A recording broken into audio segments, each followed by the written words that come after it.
After she has raised 8 children, she began her search for personal growth, and what had started as an academic pathway turned into a transformational journey. As Lori was training to master the art of life coaching and clinical hypnosis, she was able to begin her healing journey. Ever since, she has empowered the lives of hundreds of clients. Lori is undeniable proof that transformation can happen when you are ready to claim it. Hi Lori, I'm so excited to have you today. How are you, Esther? How are you? I'm so happy to be here.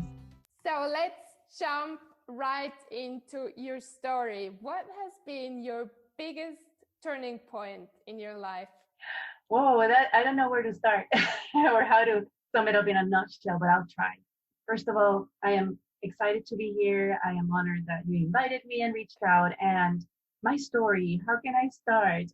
Puerto Rican, living in the Caribbean with a mom that was single or divorced, and my grandma that was single and divorced. And ever since I was a little girl, I was interested in human behavior. And I would love to observe people. And there were some, like these men, my mom and my grandma were divorced. So these men in my life that were supposed to be significant men in my life, like a granddad or my own biological father, I'm like, what's wrong with them? Why is it that they didn't make this work, for my grandma or my mom? Even my aunt also was divorced. So I was always curious, like, what is going on with this? And then I grew up with my own personal little struggles, internal struggles on insecurities, right? Why didn't my dad stick around? I'm the youngest of four. And I'm like, why did they separate it or got a divorce, when I was coming into this world, basically? Am I defective? Am I a problem in life? And I felt like I was always like a burden. And moved on in life, fast forwarding to my college years or adulthood, I'm like, well, I've always wanted to be a mom and I want to break the cycle of divorce in my family. And I'm not saying that it's something horrible, but I'm saying like it needs to happen. And I'm very grateful my mom made that decision for the best in our family unity and in our situation. But I'm like, I'm going to be determined and I'm going to break that cycle. Got married, and then that's when I had my 8 babies. We took one at a time. And after that, my youngest one was going to kindergarten, and I'm like, what am I going to do? And I don't know if this is my turning point, Esther, but I think making that decision after raising my 8 children was so empowering, because I had already had some college years with me, but then I interrupted that to fulfill one of my biggest dreams was to get married and have children. And I was just such a wonderful mother, because that's what I always wanted to be, very devoted, very present for my children.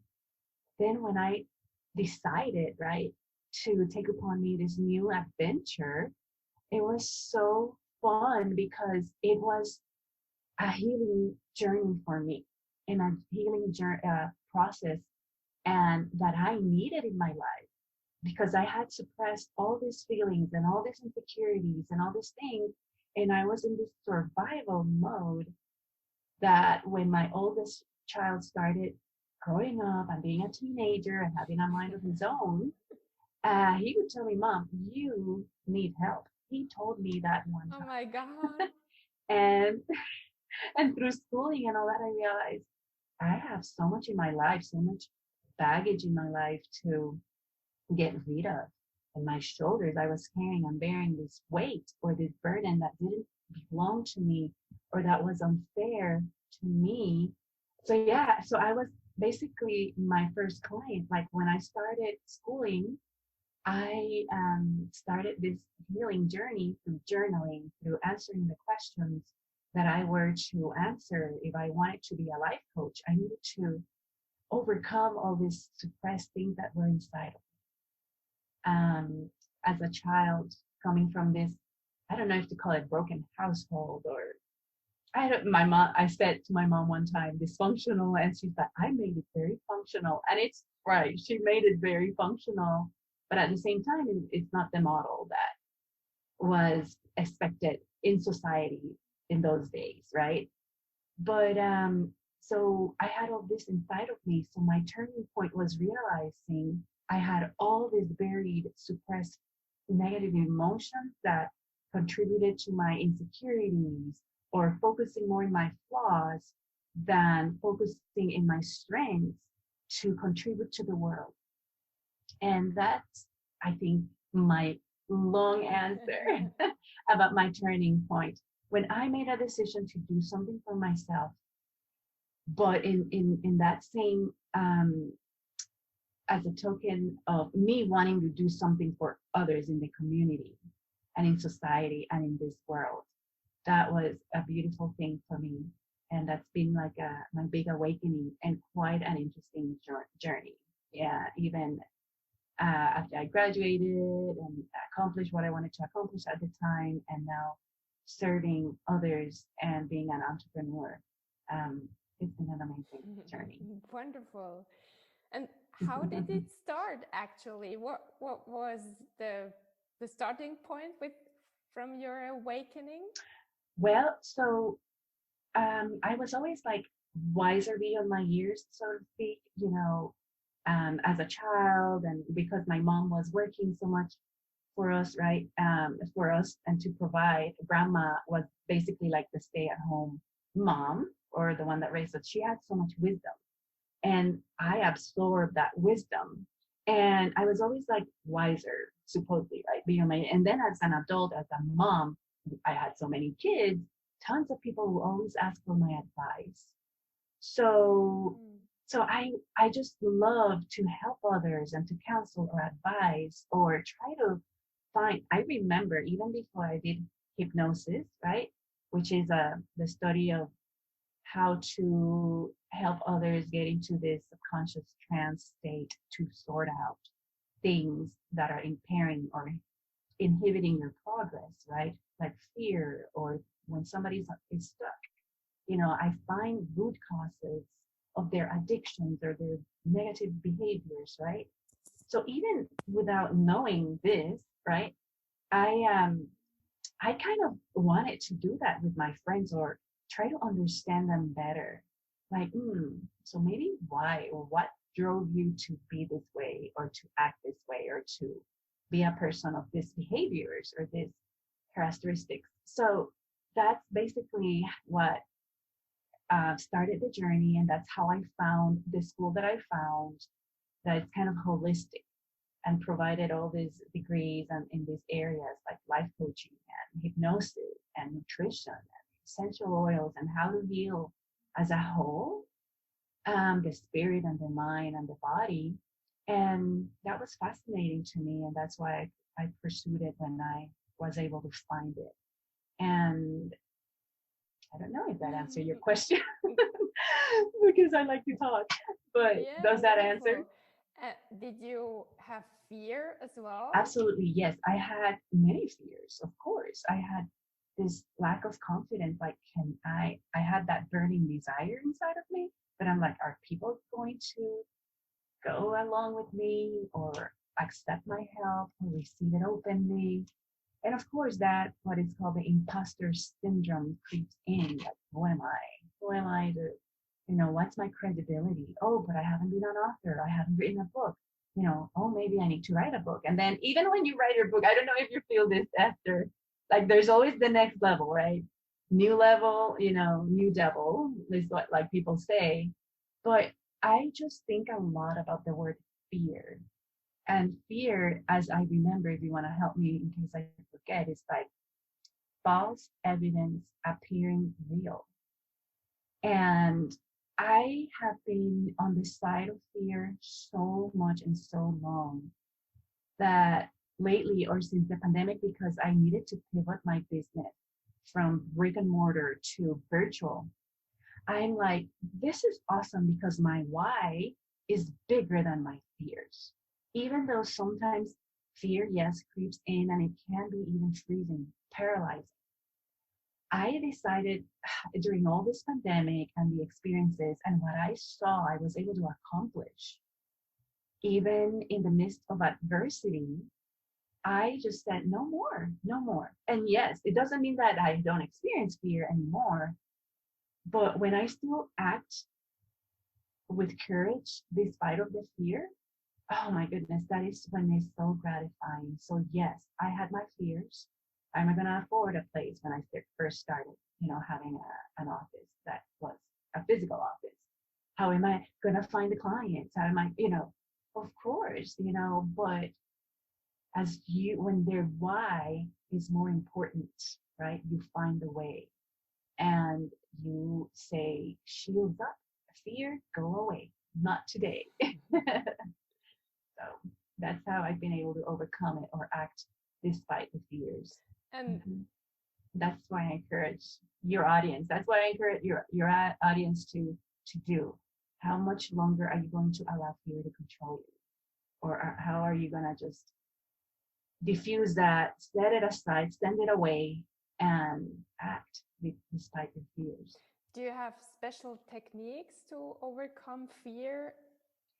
Oh, yes. This is not mine, but I've learned from a source. I even forgot what was the resource, but the SOS method. It's like, remember SOS were signals sent by ships, right? Like save our ship, right? But I kind of tweaked it and I said, save our soul. Let's save our souls, right? SOS. What that does is just helps you. The first S means stop the thought process, stop the fear, stop the irrational reasons or excuses you're giving yourself for not doing whatever it is that you think you can do, you could do, you're capable of doing, but the fear is creeping. So you stop that. And the O is observe. Observe, where is this coming from? What is triggering the thought? Okay, is it true? Like, so the thing, is it true? Is it helpful? Is it necessary? And is it, I don't know what it is, but I don't know if you've seen the think, right? So when you observe and say, where is this coming from? Was it from these voices from the past, voices of authority that humiliated you or said bad things about you from the past, like a teacher that didn't treat you well, or a parent, or some adult figure, or self-inflicted? What is it? You observe that. Okay, so stop, observe, and the last S will be shifted. Shift that thought process, like a pancake or like a tortilla. I'm from Texas, so we eat lots of tortillas. Just flip it to the other side and think, what if this does work? What if I can be successful? What if I don't fear success because I'm willing and ready to, because success comes with responsibility. And while some people fear failing, some people fear succeeding, being successful in life, because that comes with a lot of responsibility. So when you stop, observe, and shift the thought process, shift your patterns of behaviors, that's when magic started happening for me anyway. And I recommend it for anyone. Wonderful formula, SOS. Beautiful. Thank you. So you said stop and observe. What are the best means to observe ourselves?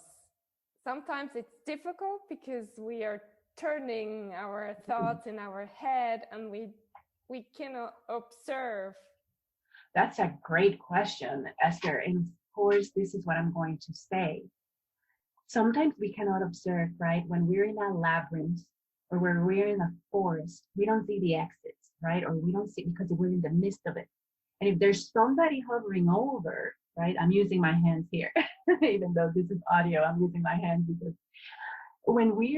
if somebody is taking an objective picture or seeing from the outside, that is when, and that's why I'm here. I'm a life coach, and that's what I do. Because then that mentor, therapist, whatever it is, that pastor from your church, that I don't know, professional person, that grandparent, that spouse, that partner, your child, I've been telling you this all the time, but you don't admit it, Mom. See, it took my son to tell me at the time, a long time ago, you need help, Mom. Wow, that was like a slap in my face, but it takes that outside perspective if we're not capable, to do it ourselves, because we can. And you ask, how can we observe when it's kind of hard for us to get out of our heads? Is that we need to do this analysis. I don't know if you've heard the SWOT analysis, where we evaluate our strengths. Our W is for SWOT, like strengths and weaknesses, and then we evaluate our opportunities and the threats, But sometimes it's hard for us to determine that ourselves. So we need to ask someone else that we trust, that wants the best for us. So that's why it's so important to have that second perspective or other person help us understand.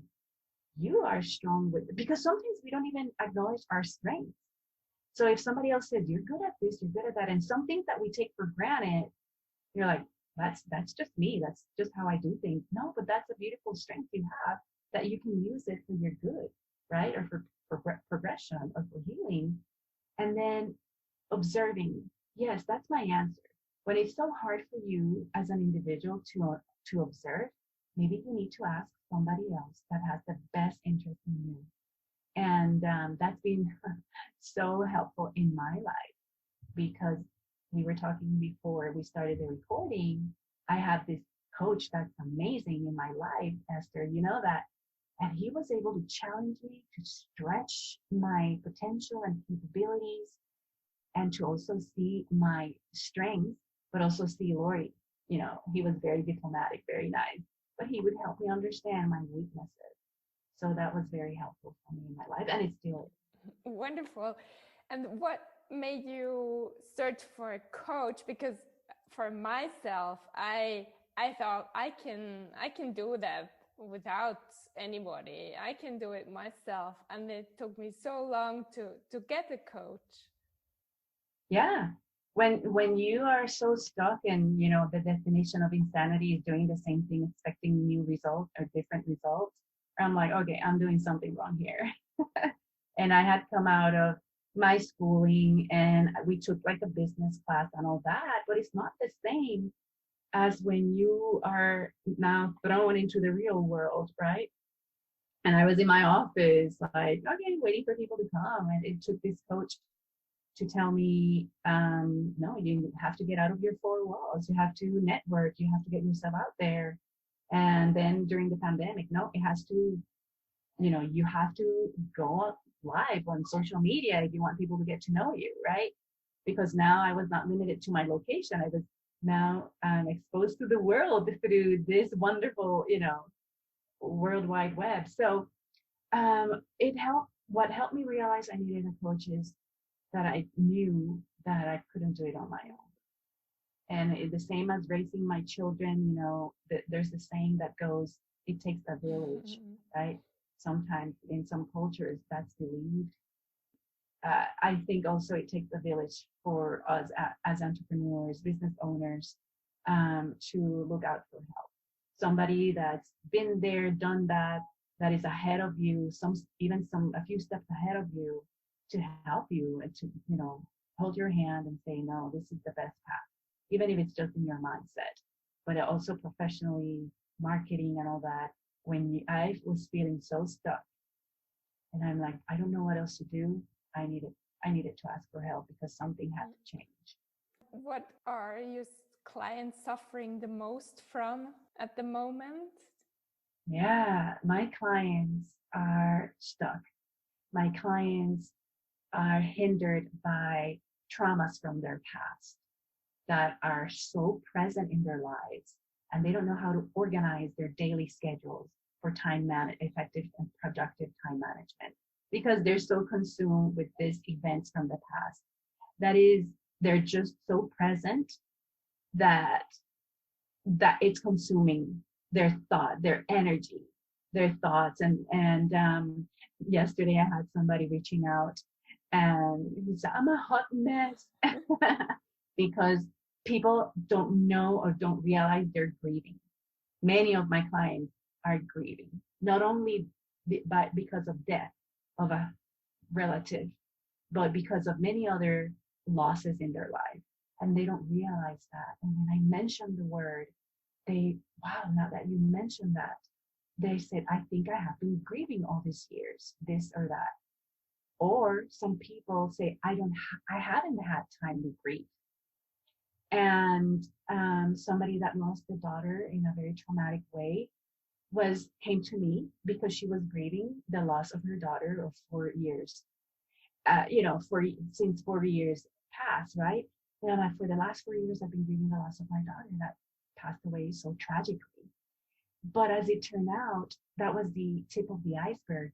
She was grieving the loss of many things in her life growing up, and not necessarily by death, right? And during the pandemic, people were grieving many losses of freedoms, of many, many losses. So that is who my client is right now. People that feel stuck, people that don't realize that they are going through this grieving process, and they want to change. They want to move forward. My client is someone also that is so done with where they have been and where they are, that are ready for change and to move forward. So, Lori, where can people reach you? Yes, people can find me by Lori Beard. I'm wearing like a pink jacket in my picture and have a big smile. I'm Lori Beard, LORIBEARD on Facebook and LinkedIn. But also my work is about moving forward in life, right? So my website is www.steadfast-forward.com. Steadfast forward, because that's what I want. I want you to steadfast forward into your greatness.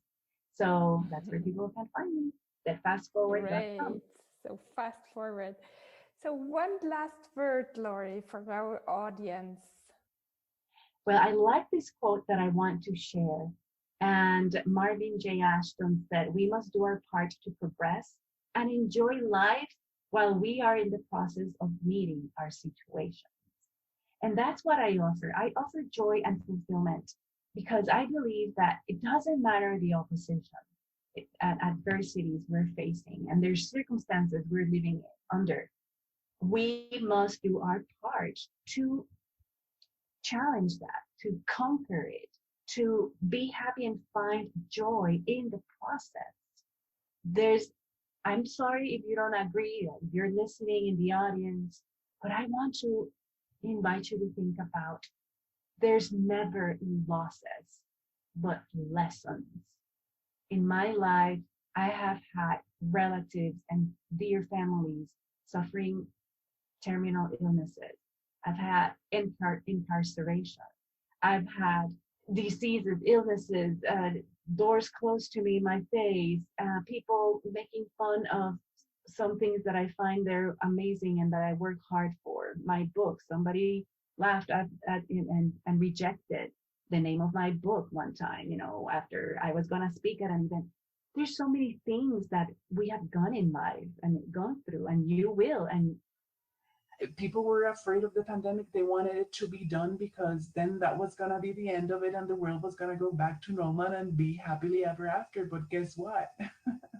It's not. If it's not the pandemic, there's going to be the next thing and the next thing. But we need to rise above those circumstances. And that is my last message. I want to encourage you to always, always pursue for that happiness, to fight for your freedom. If that even see freedom from yourself, so that you can become your own best friend and advocate and ally. So that's my message. Thank you so much, Lori, for your sharing. That was really, really so helpful. Thank you. Thank you for having me and giving me this opportunity to share.